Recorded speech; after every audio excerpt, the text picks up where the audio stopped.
il est tout à fait normal qu'autour d'un article comme l'article 6 ou l'article 39, qu'il y ait un débat passionné, qu'il y ait des polémiques.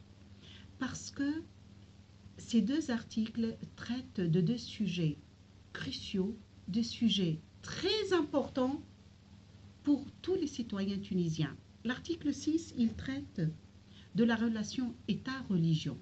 Donc, l'État prend en charge ou bien protège la religion. L'État garantit la liberté religieuse et la liberté de la pratique religieuse, mais garantit aussi la liberté de conscience.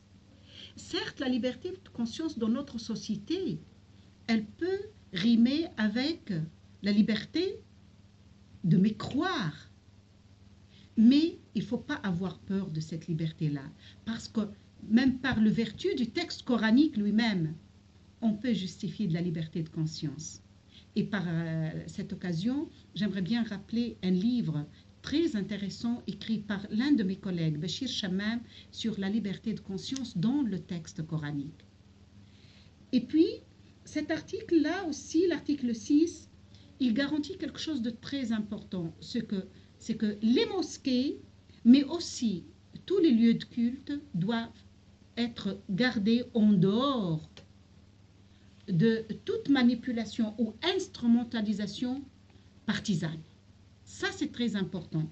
Ce qui a fait polémique, c'est qu'on a rajouté dans cet article l'interdiction à ce que le takfir, c'est-à-dire est-ce qu'un groupe ou une personne déclare l'autre comme kafir, déclare quelqu'un pour ses idées comme mécréant. Là, et ils avaient raison, un certain nombre, un nombre important de mes collègues à l'ANC, mais aussi de la société tunisienne, ils ont trouvé une égalité dans cet article et ils ont fait une proposition pour qu'on rajoute aussi une interdiction de toucher à ce qui est considéré comme sacré par les Tunisiens. La religion, l'être suprême de Allah subhanahu wa ta'ala. Le prophète sallallahu alayhi wa sallam.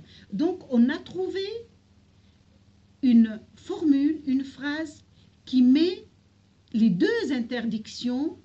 Donc en fait, certains nous ont dit mais vous avez mis quelque chose, ils sont contraires. En fait, nous avons, je pense, garanti un équilibre. Du coup, nous avons tenu compte des craintes de tout le monde et de la volonté aussi de ceux qui veulent le respect de leur religion et ceux qui tiennent à leur liberté de penser. Le tout maintenant, comment on se rend compte qu'il y ait un consensus sur le sens de cet article. Donc le travail est encore à faire. Comment le comprendre? L'article 39, c'est simple. L'article 39, il a eu lieu un débat passionné autour de cet article parce qu'il parle de notre jeunesse. Comment, à travers l'éducation, enraciner les jeunes dans l'identité arabo-musulmane.